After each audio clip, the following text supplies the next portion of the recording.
Hello everyone. Today is the 44th day of Leetcode 25 challenge. Let's begin with the 44th question. Question 547. Number of provinces. The level of the problem is medium. I will request you to read the question beforehand as I will deep dive into the PPT and explain it in simpler way. Now let's understand the problem in the easiest way possible.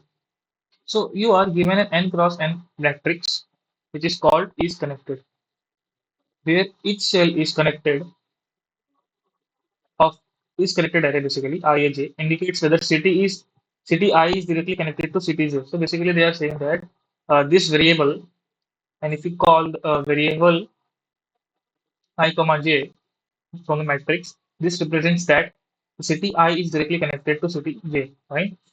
The value of 1 is connected means there is a direct connection between city I and J.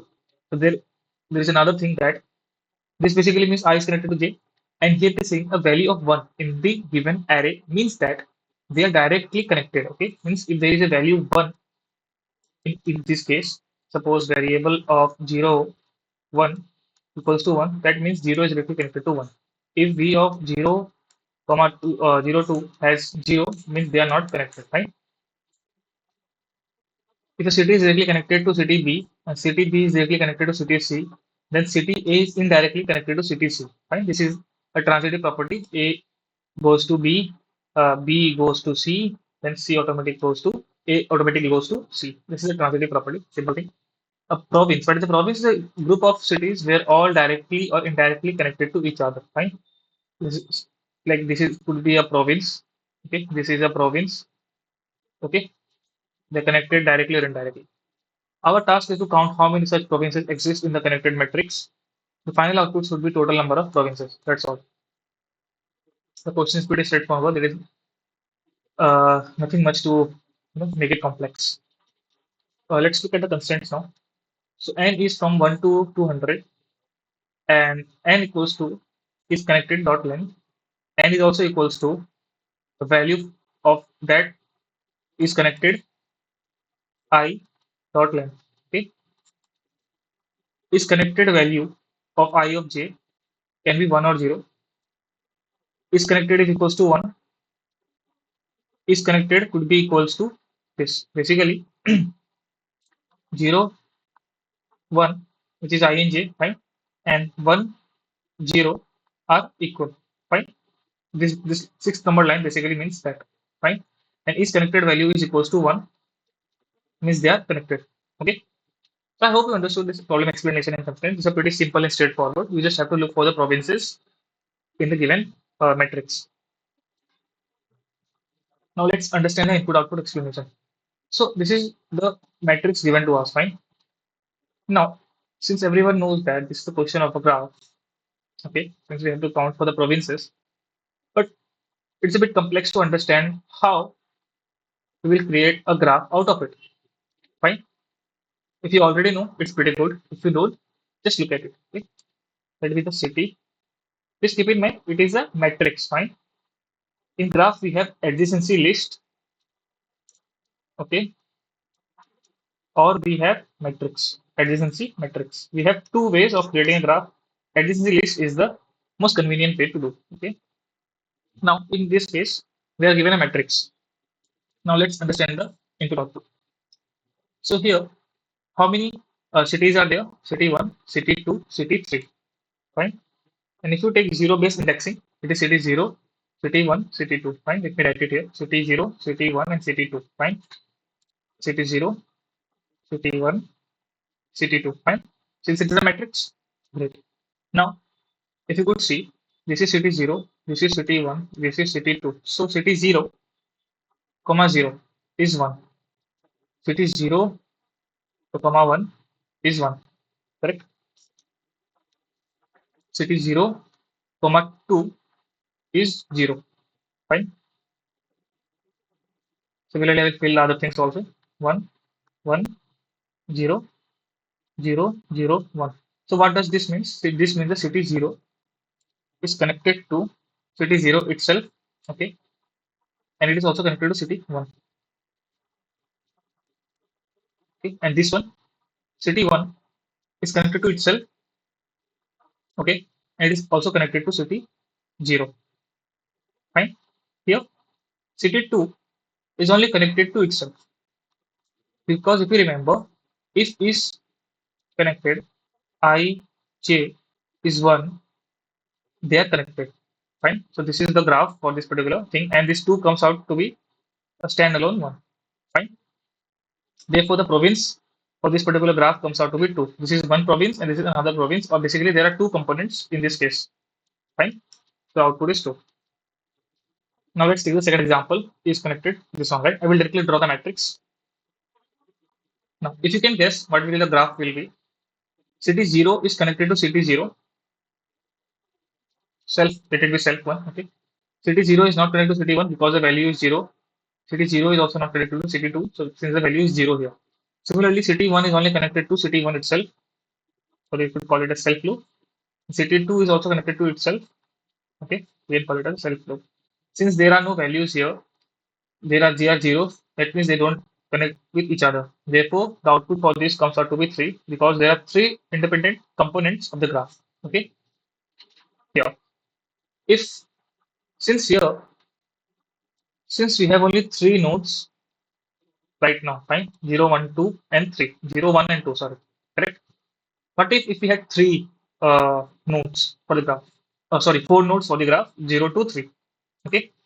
Then the graph would have look like this 0, 1, 2, 3, 0, 1, 2, 3, and the connectivity would have been this way. Fine. So I hope you understood the input output explanation. Now let's move to the next slide. Before going to the further slides, let's understand what is depth first search in graph. Okay. So DFS, which is depth first search, is a graph traversal algorithm that explores as far as possible along each branch before backtracking. So in a simple language, if you remember in tree also there was DFS. What is the simplest and the common difference between a tree and graph is that suppose this is a binary tree, and if you connect it, it is a graph. So a tree has to be unconnected, whereas graph could be connected and unconnected both. Okay. So let me draw a graph. Okay, let this be a graph. I'm trying to draw a directed graph here. Okay, okay, and this one, then will come here. Okay, so I have just this is a random graph which I have drawn. Okay, suppose you started with 1. Okay, from 1, where you can go to 2 also, and you can go to 3 also. Correct. So, but you cannot go twice all simultaneously, right, into both of the nodes. So what you will do, you will think of going to the 2 first. So you went to 2 first. Okay, then you tried going after from 2, then you tried going more down, more depth, but you were not able to because the arrow was pointing in different direction since it is a directed graph.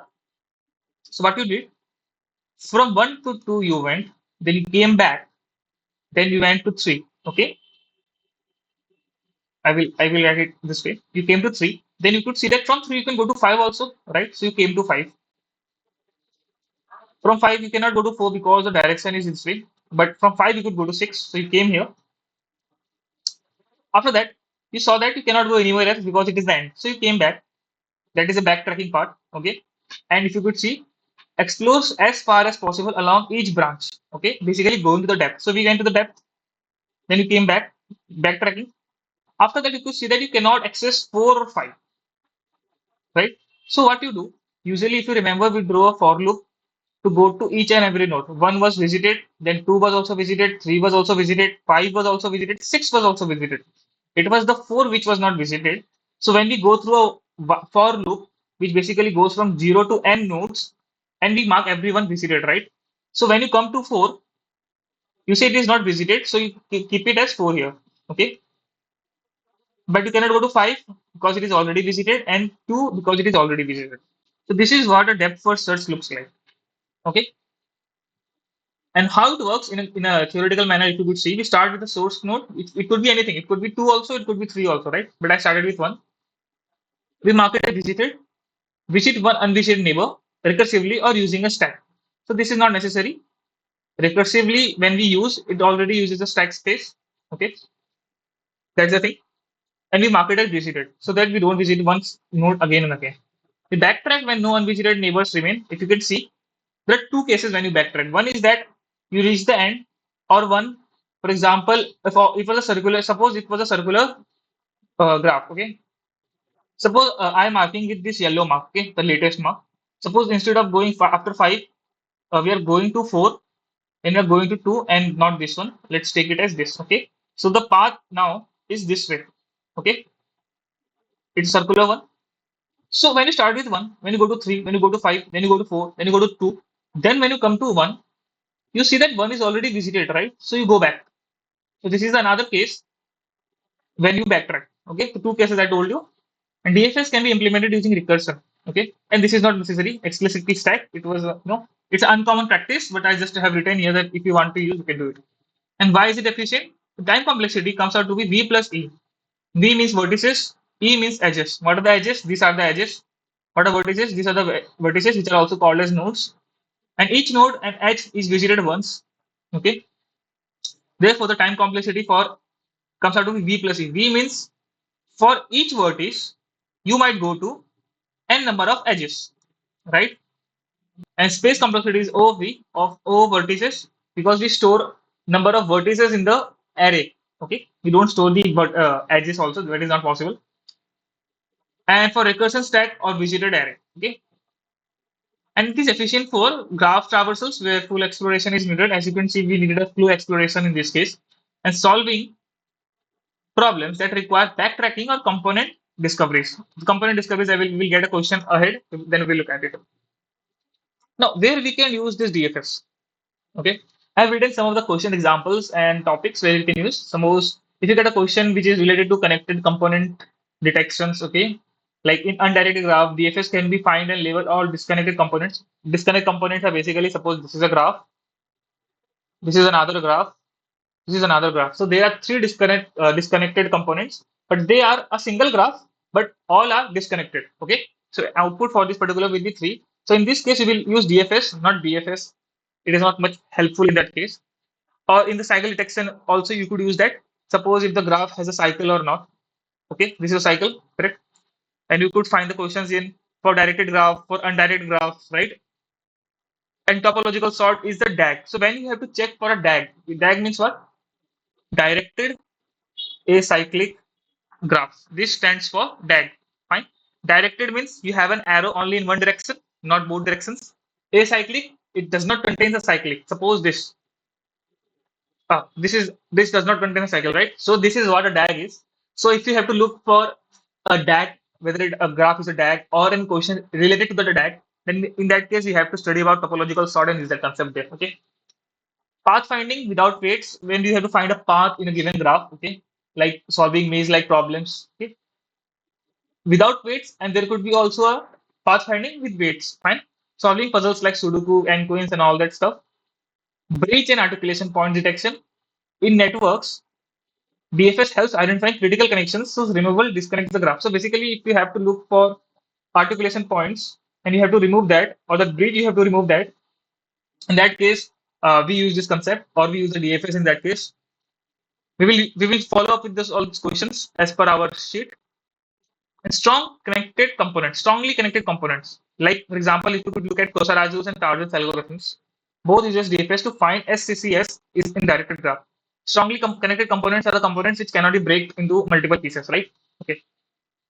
So I hope you understood the depth first search in detail. I have not gone in much more depth because it is not necessary. Because if you are studying graph, you should already know about this topic. But yeah, I have figured out some of the things of DFS which will help you in solving the problems. Now let's move to the next slide. To understand what problem is asking, we should build up an intuition to the problem. So we are given an n cross n matrix with name as is connected, where each cell represents whether two cities are directly connected or not. Okay, this is clear. Second thing is that if is connected value equals to 1, that means city I is directly connected to city Z. We understood that in input output explanation.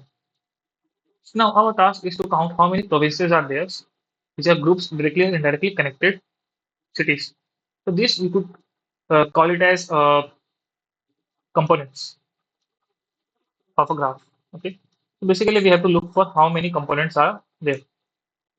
Simple, straightforward thing. Or we could say how many disconnected components are there in the graph. Fine. You could also say that this is a graph. Fine.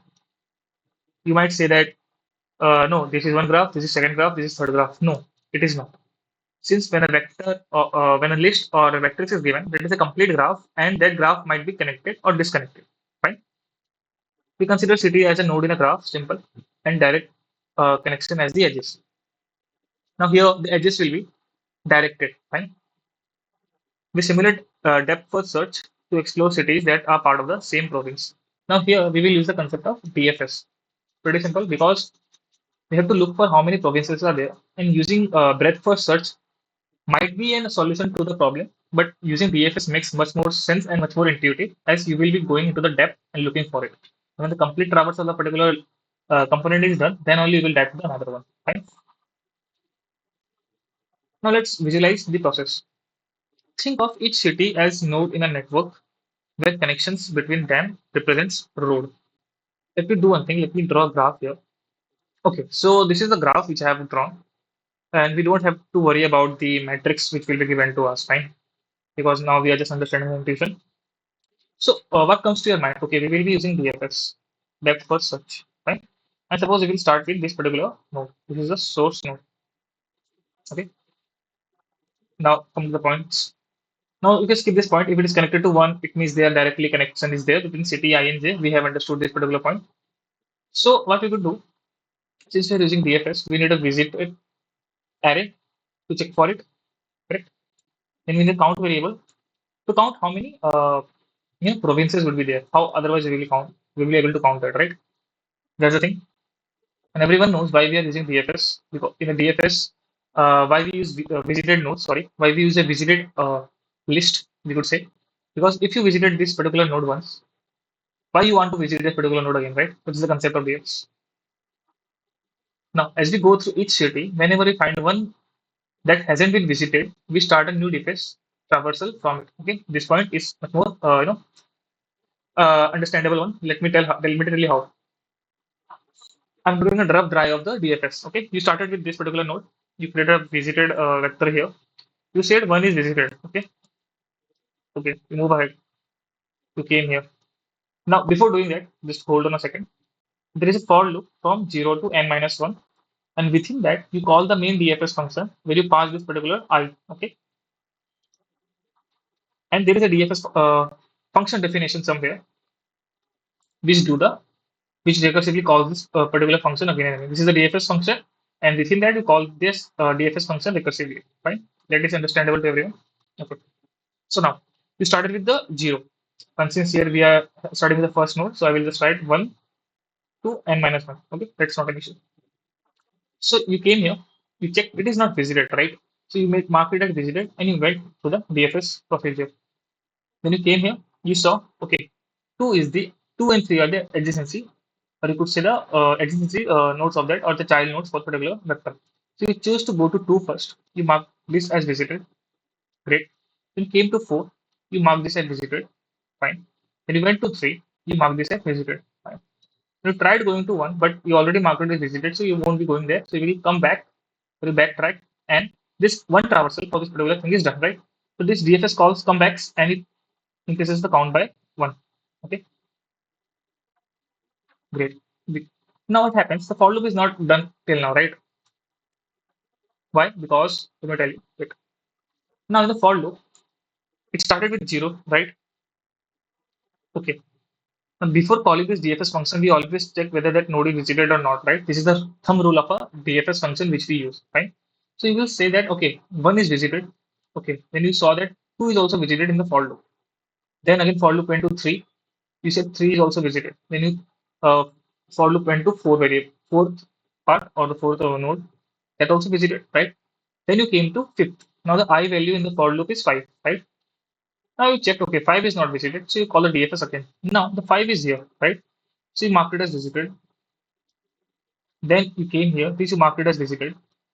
Then you came to the 7, then you marked this as visited, right? Similarly, you came back to 5, but it is already done, so you roll back and you come back, right? Then you increase the count by 1 again.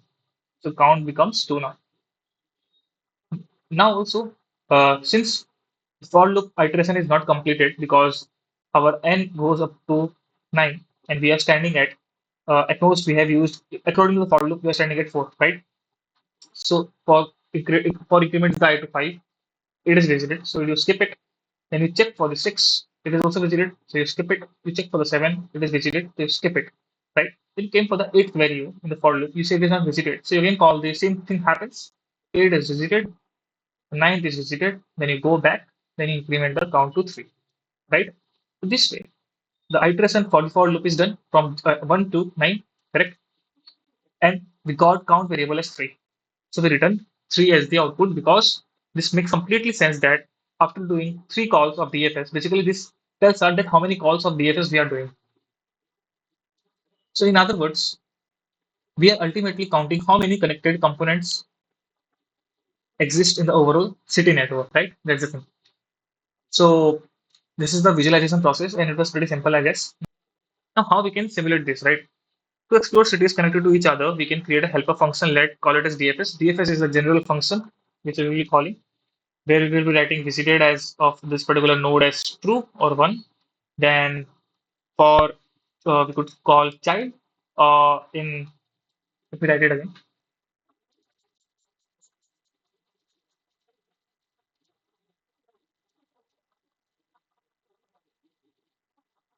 So you take the DFS function as you take the node, you could say node, okay. Then you could take visited array or list. Then you might take the adjacency matrix also, right? M means matrix. Then what you will do, you will just mark that node as visited because you have already visited it, right? Then you will go to adjacency part. So you will get uh, for child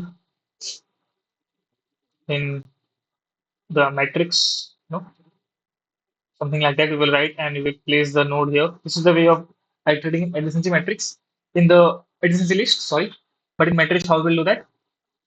We will go for the length of the graph or the adjacency matrix. Okay, and then you will check if this adjacency matrix node, the node we passed, which we passed here, current node child, current node's child, right? Current node child, fine. This means that if it is equals to 1 and if it is not visited, so what we do, we call the DFS function again and we pass this new j, which is a child, into our new call, fine. So this is what I have written here. When we visit the city, we mark it as visited in the visited array here, this one done. Then we check all the other cities, which is this particular thing. We will make it much more clear in the code when we will write that or in the approach part. Okay. Now in main function, which is given to us, what we will do, we will take the length of the graph or the matrix. We will create a visited array there, and we will initialize the count also. Right? And we loop through from 0 to n minus 1, as I explained earlier. This particular for loop, if you remember this one.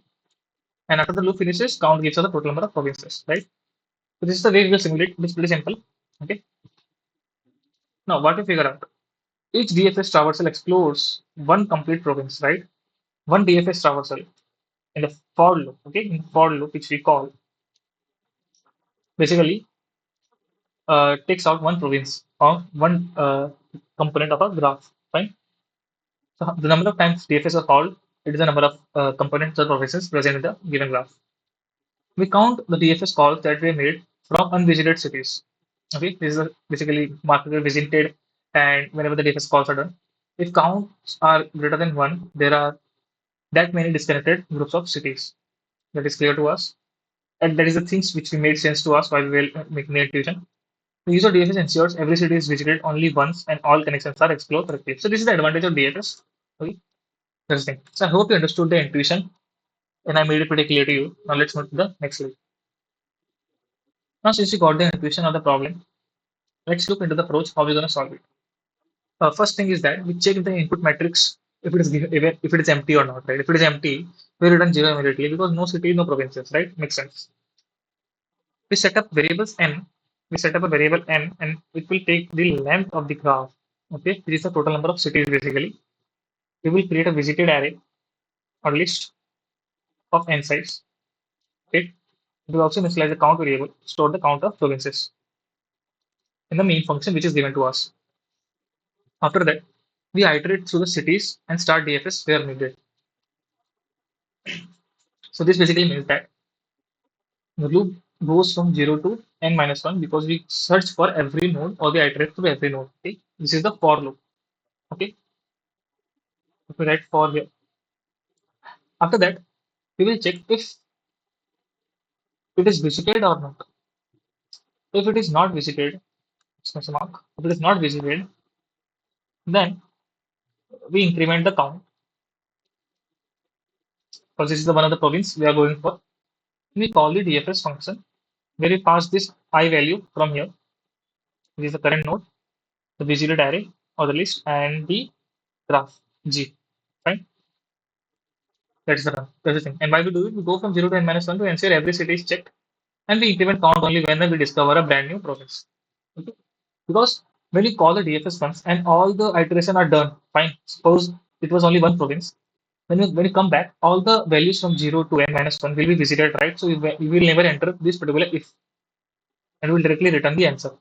So if in any case DFS is done and some values are left in the array or the iteration, when you come back, if we check if it is not visited, that means we're entering a new province, right? Now in step 3, we perform the DFS to visit the reachable rooms. So it is basically a simple DFS code which has, I will say, a node here, visited array or list, and graph. Fine. And what you do basically, you write here visited of node. And there is a complex that is the matrix iteration. If that this matrix is given, the way which we write is this way. Like we go for the range of the length of G. Fine. And we check if the graph of the current node to J. Okay, because j goes from 0 to n, the length of the graph, fine. And we are starting, and here, suppose we have node 1, fine. So what will happen in the graph or the matrix? 1, 1 in the node case, and j is from 0 to n, right? So it will go from 0, 1, 2, 3, right? So the second part will be 0, then we will check from 1 is connected to 0 or not, right? Then we will check 1 is connected to 1, then we will check 1 is connected to 2 or not, and basically if it is equals to 1 or not, right? If it is equals to 1, and it is not visited also. Okay, then we call the DFS again and pass the J or the new value to it. Fine. So this way the DFS call is made here, which helps to explore all cities in the current province and ensure we don't visit them again outside. And at step 4, we return the province count. After the loop completes, all cities have been visited through DFS, right? We return the count, which represents the number of province found. So this is basically number of times DFS called is directly equals to number of provinces. Fine. So I hope you understood the approach explanation. Now let's move to the next slide. The code is the exact copy of the approach discussed. Let's understand it line by line. So this is the main function which is given to us. We took the length of the graph. If it is 0, we return 0, right? Otherwise, if it is a visited array of size n, count equals to 0, and we iterate from 0 to n minus 1 here, right? If it is not visited, we increment the count, new province, and we call the DFS. Now the DFS call is function is written here, which basically says that we have the node, we have the visited array, and we have the graph. We mark the particular node true, which means it is visited, and then we check if that particular node and the value from this particular range, or you could say u to v, if it equals to 1, and it is not visited, then we call the DFS function again. So this way the complete function runs, and when the iteration gets complete, we return the count. And the time complexity for this particular code comes out to be n square, fine? Because first thing, we are given a matrix, right? And we have directly solved the problem on the given matrix. If the question would have given an adjacency list, then it could have more efficient and the time complexity might have been n plus e, right? Because here you could see that this outer loop runs for O of n time, and this loop also runs for O of n time, right? Now, this function is called within this function, and so therefore this for loop is also called within this for loop, right? Let me clear it once. Okay, so by n square, this for loop takes how much time? O of n, right? And this takes how much time? O of n. And this function is basically called within this for loop, right? Therefore, this for loop within this function also called within this for loop, correct? Therefore, it becomes O of n into O of n. Therefore, the time complexity comes out to be O of n square. And space complexity is O of n. Reason being, we are using only visited array of size n. That's why. Okay. I hope you understood the code explanation. Now let's move to the next slide. Now, since you have the understanding of the code, let's look at the dry run of the example. So this is city 0, this is city 1, this is city 2, 3, 4, and 5, right? City 0 is connected to itself, fine. It is also connected to city 1, okay? Makes sense? This one, this one. Now, city 1 is connected to city 0, okay. And it's also connected to itself, fine. Now, city 2 is connected to itself, and city 2 is also connected to city 3, correct? And city 2 is also connected to city 4. Now, city 3 is connected to city 2, and it is also connected to itself, and it is also connected to city 4 this way. Great. Now, city 4 is connected to city 2, which is already done. Now, it is also connected to city 3. Great. And it is connected to self, which is the different thing. Now, city 5 is connected to itself. Fine. Okay. So, we have drawn the graph. Let me clear this up now. Now, below here, I have bought the code here. Now, let's do the dry run. So, we start with a visited array here. Okay. It is 0, 1, 2, 3, 4, and 5. Now, you start with having length. Okay, it is not 0. We skip this part. With the array, count variable is 0. So it starts from 0, right? And 0, it is not visited. So we increment the count to 1. We call the function, and function has DFS has 0 in its current node. Fine. We mark it as visited. Then we go from 0 to n. We check if node of 0, which is basically 0, g of 0, comma 0, if it is equals to 1. Fine, which is true. Correct. So what happens? Then we check if it is not visited. Since it is visited, visit of j, which is 0, j visited, right? So we skip it. Then j value becomes 1 here. Now we check 0 of 1. 0 of 1 is 1, right? This one. Basically 0 connected to 1, and it is 1. True. So what happens? We call the DFS for that, and we pass 1 in this case. So we mark this node as 1 as true. Then we go to the range from 0 to 1, 0 to n minus 1. Then we check again if let this be 1, 1 comma 0, if it is visited or not, or we could say that if it is equals to 1 or not, right? So 1 comma 0 is 1, and we could say that j, which is 0, it is already visited. Then range goes from 0 to 1, and that is also done. But here, if you see visited of 1 is also visited, right? Then it goes from 1 to 2. Now we see that 1 to 2, there is no range, which means it is not equals to 1. So we don't do anything. Then it goes from 3, 4, right? And since all are 0, we skip it, right? So this particular call is done. Okay. So we return back here. Now the for loop goes from, it was in 0, right? So it goes from 0 to 1. And if we check, it is visited. Yeah, it is visited here. So it goes from 1 to 2 now, for loop. Now is 2 visited? No, it is not visited. So we increment the count to 2. Now we pass 2 here. Let me clear this up. So we have 2 now. We mark this as visited. Then we go from 0 to n minus 1 again.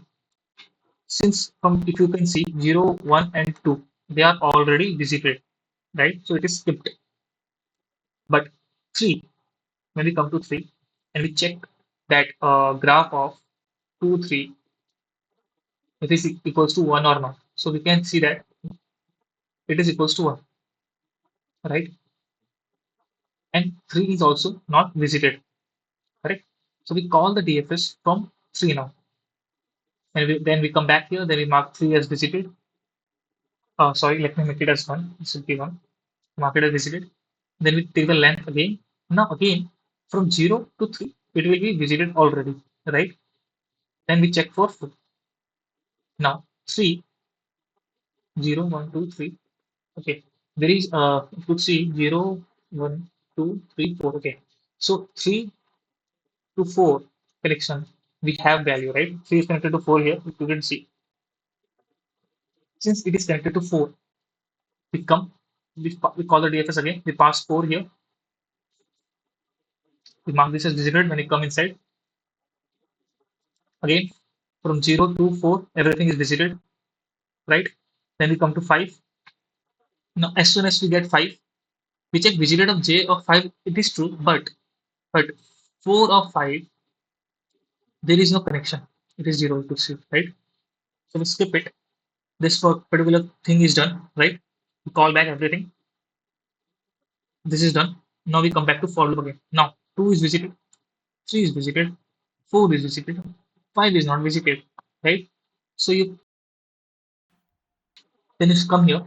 Now 5 is passed, right? We make 5 as visited. Then you go from the range 0 to n minus 1, which is basically 5 itself. So from 0 to 5, everything is visited in the array because not visited comes out to be false, right? That's why we don't have to check this particular case here. Then we return back. We come here, we go to the loop. Everything is already done. So we return the count, and the count is 3, right? And if you could check here, this is one province, this is another province, this is another province, right? And output is 3. I hope you understood the dry run. And if you have any doubts or confusion about the solution we arrived at and how we arrived at it, I would suggest going back and understanding the intuition, the approach, and the code, and also the concept of DFS if you don't know that. After that, do a dry run by yourself on 2 3 examples, and I'm pretty sure you will understand both the solution and the thought process behind it. Now let's move to the next slide. Now, since you're familiar with the problem and solution, let's move to the lead code and code the solution. Okay, now let's write the code. Let's take length of the graph. If n equals to 0, we return 0, fair enough. Then we create a visitor list, initialize with 0 of n size, count variable initialize to 0. Now we iterate or we go for every node for I in range. And, and if not visited, we increment the count, new province, we call the DFS function, and we just return the count at the end. Let's code the DFS function now. DFS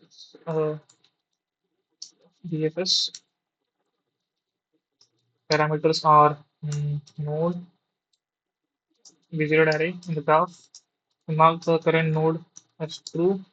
Go for j in range, length of g, and if g of parent node with current node to 1, and we would say that not visited of j, then we could call the DFS again, right, with the new node visited array in the graph. Now let's try submitting the sample test cases. Finally submit a solution. So we have successfully submitted our solution. Now code of the problem is available in my GitHub repository. You can find the link in the description. Thank you everyone.